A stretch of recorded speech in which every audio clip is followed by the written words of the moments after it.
नमस्कार व्यूअर्स, मैं हूं विभूति झा और ये है जयपुर डायलॉग यूएसए। आपका स्वागत है। आज की चर्चा शुरू करने के पहले आपसे नम्र निवेदन है, please like, subscribe, support our channel, give your feedback, make your contribution, makes us ready to fight for you and for the causes that we stand for. चलिए आज की चर्चा करते हैं। जून 4 पीछे हट चुका है, उसका परिणाम क्या हुआ हम सब जानते हैं।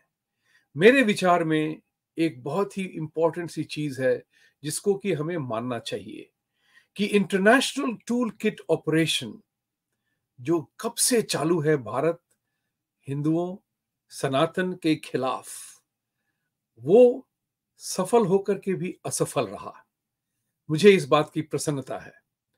देखिए, मैं हमेशा से आप लोगों से शेयर करता रहता हूं कि आज हमने कल के मैच जो हुआ, कल का जो आउटकम हुआ, दुश्मन का हाथ सिंहासन पे न पड़ा, दुश्मन का हाथ जीत की ट्रॉफी पे नहीं पड़ा।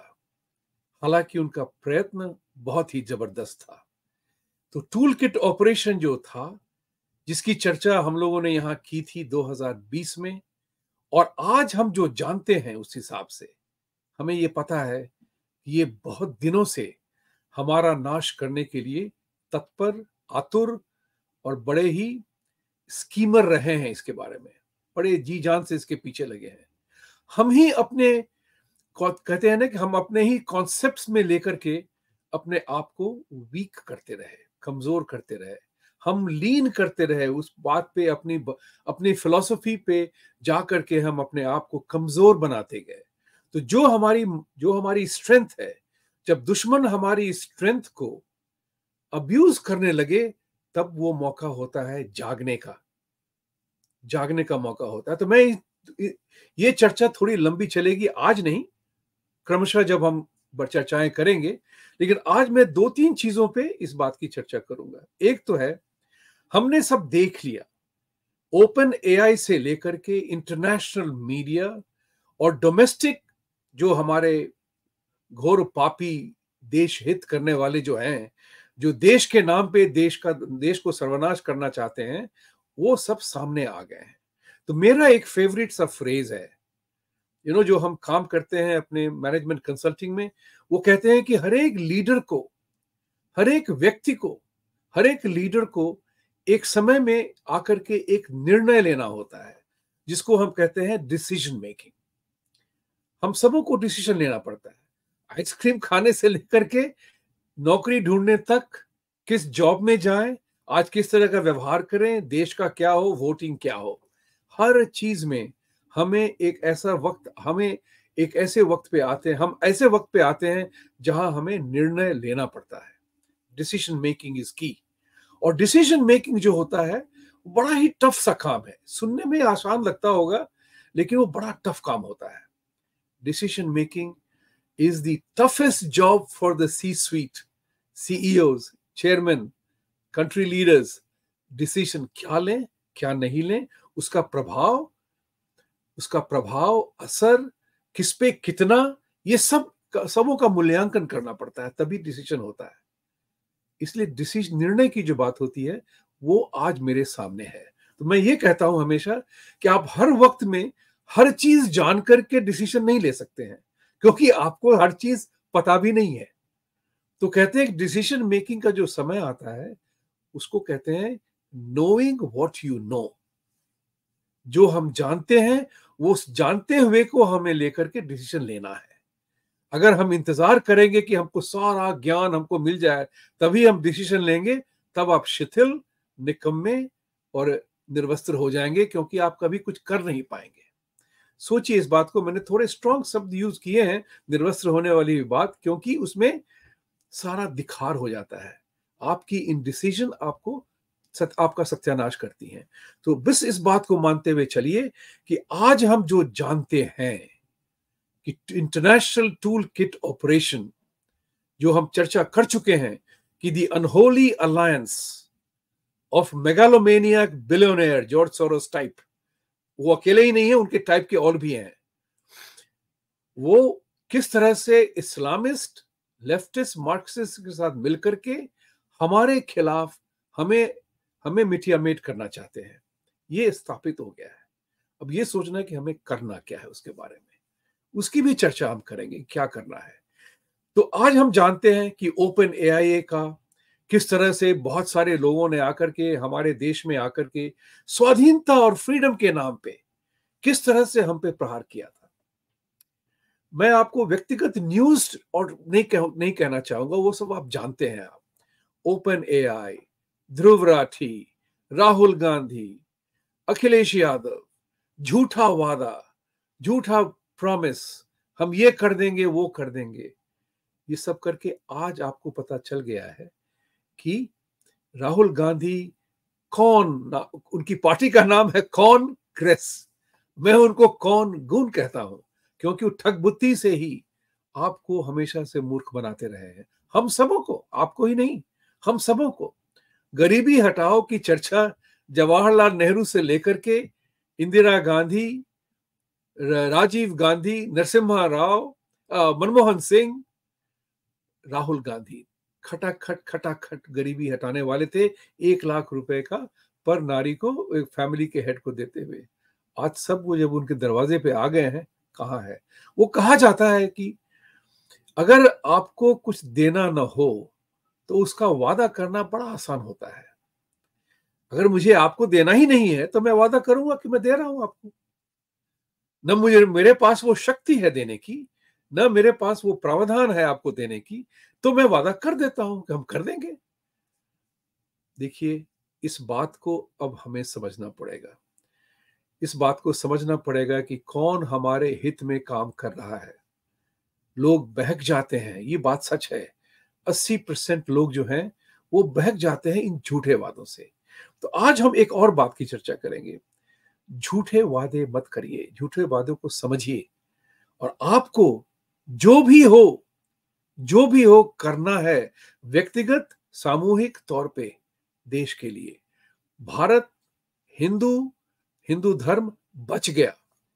इंटरनेशनल टूल किट ऑपरेशन अपने लिमिटेड वे में सफल रहा और सार्वजनिक रूप में विफल हो गया।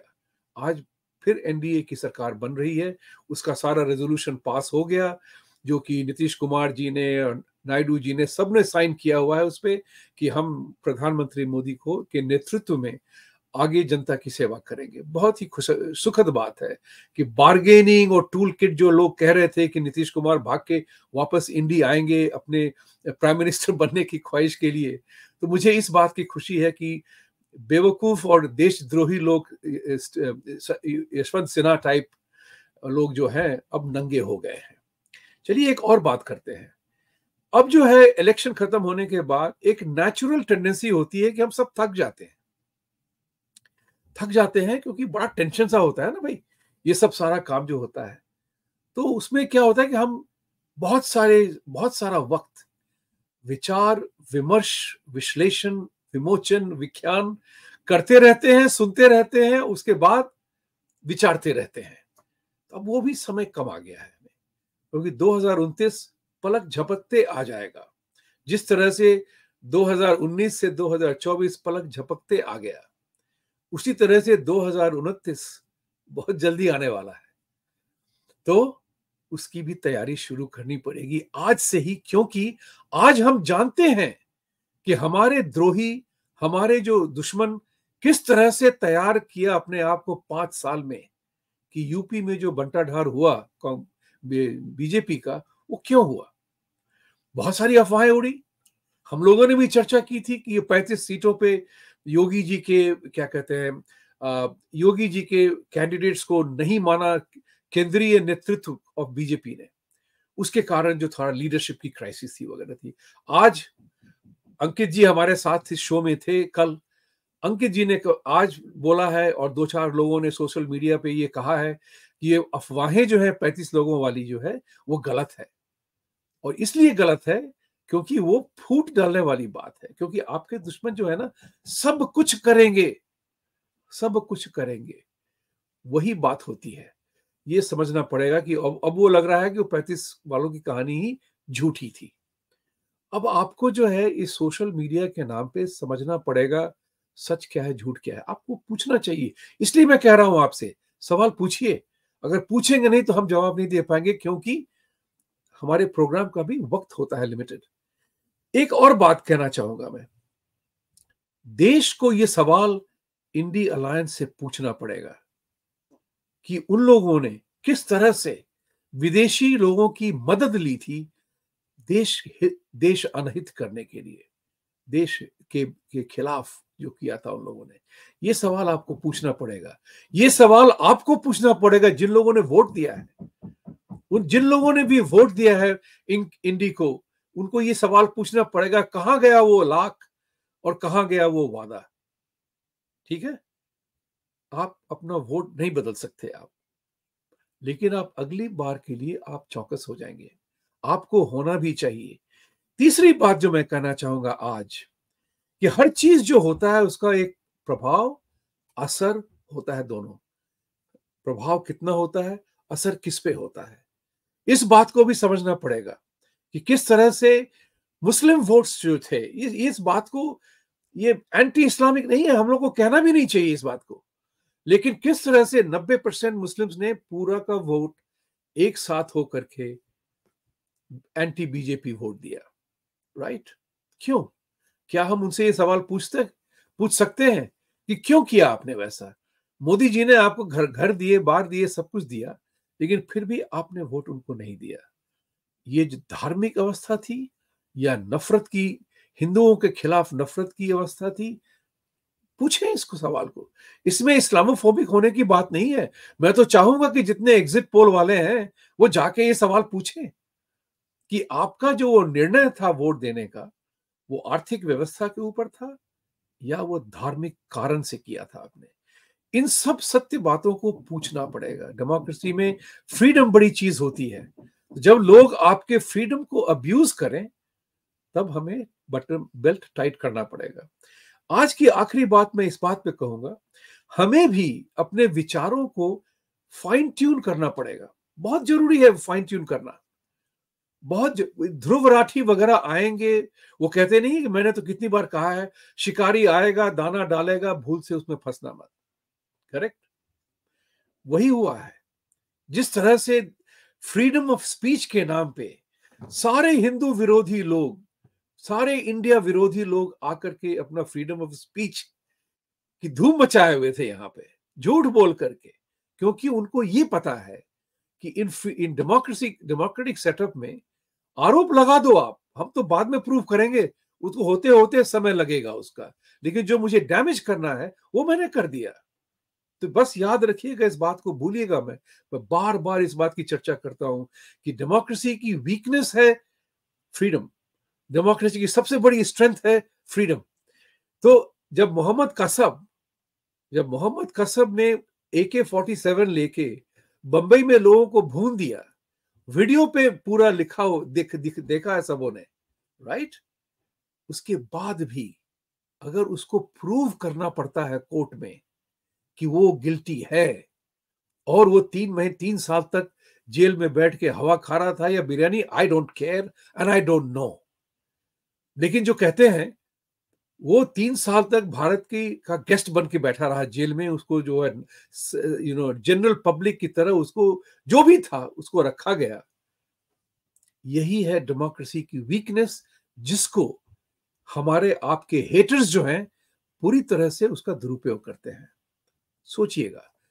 एक लास्ट चीज मैं कहूंगा आपसे कि हमें भी अपने विचारों को थोड़ा फाइन ट्यून करना पड़ेगा। इसके बारे में एक दिन पहले मैंने कहा था, 3 खास करके हैं। वसुधैव कुटुंबकम। हम वसुधैव कुटुंबकम के नाम पे हम जो है बिल्कुल निश्चिंत हो जाते हैं कि सारी दुनिया इस बात को मानेगी, हमारे बात को मानेगी कि सारी दुनिया वसुधैव इज अ फैमिली। बट अगर आपका पड़ोसी आपको अपना देश नहीं, अपना आपकी नफरत करता है, तो किस तरह का परिवार है वो? सोचिए। इस बात को हमें फाइन ट्यून करना पड़ेगा। एक होती है सच्चाई की बात, sun rises in the east, हवा है वो सच्चाई है, लेकिन एक जब वक्तव्य होता है कि वसुधैव कुटुंबकम, एवरीबडी इज अ फैमिली और अ कम्युनिटी और व्हाटएवर, लेकिन जो दूसरा आपको मानता ही नहीं है, तो आपके मानने से क्या होगा? सोचिए। उसको फाइन ट्यून करना पड़ेगा। दूसरी बात, अतिथि देवो भव। यस, हमारे धार्मिक व्यवस्था में, सामाजिक व्यवस्था में हम अतिथि को बहुत बड़ा मानते हैं, महत्ता है। अतिथि देवो भव, हम भगवान का स्वरूप मानते हैं कि भगवान किसी अवतार में आ सकते हैं, परीक्षा लेने के लिए, प्रमाण लेने के लिए, आपकी निष्ठा और आपकी व्यवस्था के लिए। तो क्या हर अतिथि भगवान है? सोचना पड़ेगा। जो बंदा आपके गले दरवाजे पे आकर आपका गला काटना चाहता है, अगर आप उसको लस्सी, गुलाब जामुन और समोसे खिलाएंगे तो वो खा करके आपकी गला काटेगा। तो अमेरिका में है ना, एक स्टेट है जिसका लोगो है लिव फ्री और डाई। तो मैंने उससे कहा कि okay, let me kill you then. So you have to protect and defend what is dear to you. And third and the final thing, you know, अहिंसा परमो धर्म। हमारे धर्म में हमारे सारे भगवान, देवी देवताएं, सारे के सारे अस्त्र शस्त्र से हमेशा अपने आप को व्यवस्थित रखते हैं। हम कैसे नपुंसक हो गए अतिथि देवो अहिंसा परमो धर्म के नाम पे? सोचना पड़ेगा आपको। चाहे दुर्गा के आप पुजारी हो, काली के पुजारी हो, शिव के हो, राम जी के हो, लक्ष्मण के हो, श्री कृष्ण के हो, हर के हाथ में अस्त्र और शस्त्र हमेशा रहा है। हम अहिंसा परमो धर्म के नाम पे नपुंसक हो गए हैं। बात को समझिएगा। आज की चर्चा बस इतनी। फिर से कहूंगा, भारत हिंदू बच गए। टूल किट ऑपरेशन सफल होकर के भी असफल रहा। ये जो है बहुत बड़ी बात है। मैंने हमेशा से कहा है, यहाँ पे हमारा उद्देश्य है दुश्मन के हाथ में ट्रॉफी न जाए। वो ट्रॉफी नहीं गई, इसकी मुझे बहुत प्रसन्नता है। Margin of victory is important but not relevant. Think about it from that point of view. Thank you very much. सत्यमेव जयते। सत्य को जिताने के लिए आपको उठना पड़ेगा, हम सबों को। Thank you.